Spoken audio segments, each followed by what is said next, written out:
O viño de denominación de orixe Rías Baixas non deixa de crecer cada ano.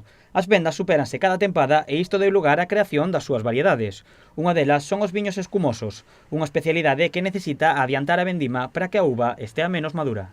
Entonces, para facer viños especiais, como pode ser o espumoso, necesitamos os parámetros de acidez e de grado específicos. Non? Isto non é unha casualidade, xa durante todo o ano nestas parcelas estamos facendo pois unha viticultura orientada a este perfil de viño, onde temos o grado un pouquiño máis baixo e a acidez un pouco máis acometida para que estean balanceados, porque hai que pensar que o espumoso vai facer unha segunda fermentación en botella, onde vai a subir casi un grado máis, entonces temos que buscar ese balance entre grado e acidez. E aquí este ano, nesta parcela, o estamos logrando.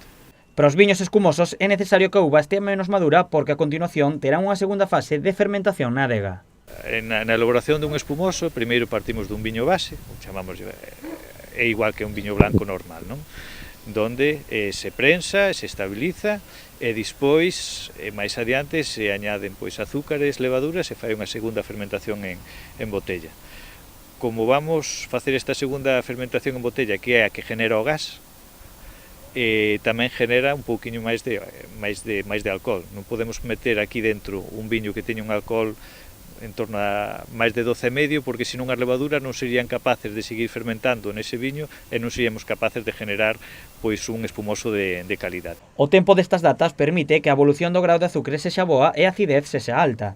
Esta información obtense a través de 3 estudos, as analíticas semanais, a foto por teledetención na fase do envero e a previsión meteorolóxica. Con estes datos, os viticultores determinan que viñedos dedican a escumosos e cales ao viño tradicional. A vendima dos tradicionais comezará o luns.